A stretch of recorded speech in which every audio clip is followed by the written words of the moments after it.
All right, going into our second lesson of our introduction to calculus, we're looking at an old Algebra 1 concept of just the idea of a gradient or a slope, also known as an average rate of change. Again, keep in mind, and this is all leading us into what we're going to be looking at with derivatives and calculus, is it all comes back to this idea right here and having a rate of change. And so remember, a rate just means a comparison of two things, and that's where we get the phrase rise over run, as we're comparing what the graph is doing up and down compared to what it is doing from left to right, right? And so we're comparing its rise to its run.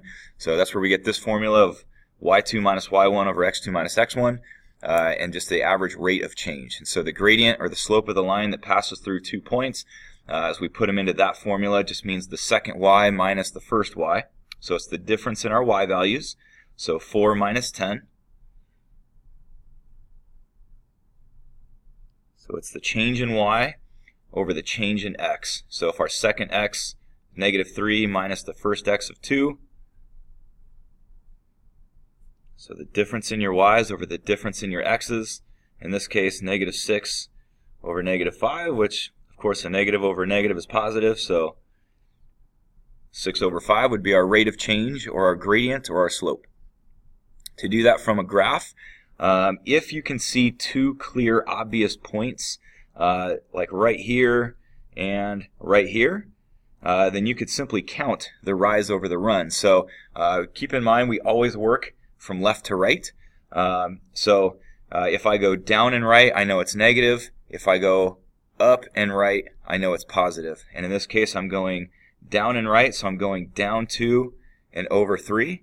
So I'm going down 2 and 3 to the right. So you can see that it's, again, the comparison of my rise to my run is negative 2 over 3.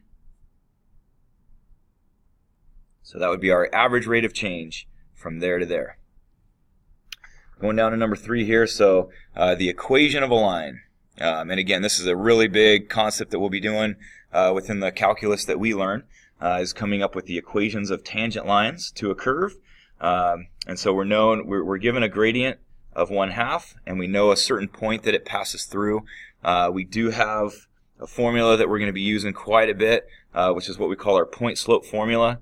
And that's where we do y minus the y coordinate, which is 1, equals our slope, which is 1/2, and then x minus the x coordinate, which is 4. And this is what we call our point slope formula. If we wrote it out, it would look something like this.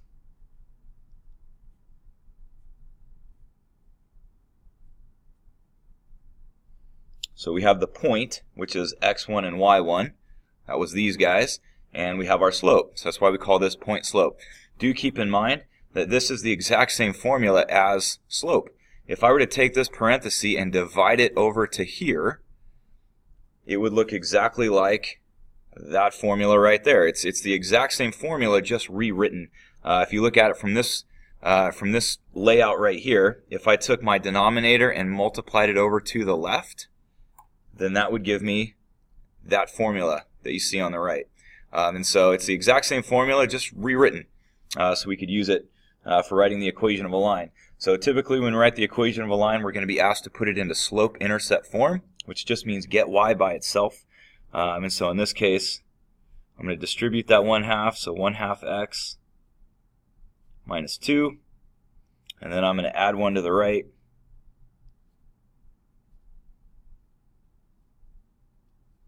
Let's see, negative 2 plus 1. And we got the equation of our line, which would look just like this. So we always want to kind of leave it in slope-intercept form, unless the directions would specifically say something else. And then last one here, number 4. Equation of a line that passes through 2 points. It's the exact same thing that I just did. The only difference is on this case, I don't know my slope yet. So I got to put two formulas together here. So I'm going to start out with my slope formula and just find the slope. So I'm going to do my y2 minus y1 over x2 minus x1. So I'm going to do that layout first to get my slope. So negative 4 plus 5. So we got a slope of 3. And now I'm right back into doing what I just did in the last problem, which is to plug it into my point slope formula. And I can pick either point. It doesn't matter which one I'm going to choose to use. I'm just going to pick the negative 4, 4. But I could use either point, and we'll come up with the same answer either way. So I'm going to do y minus my y coordinate equals my slope times x minus the x coordinate.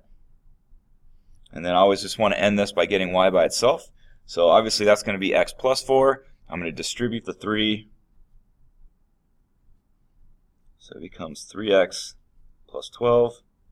And then I'll add that 4 over to get my answer. And that's it.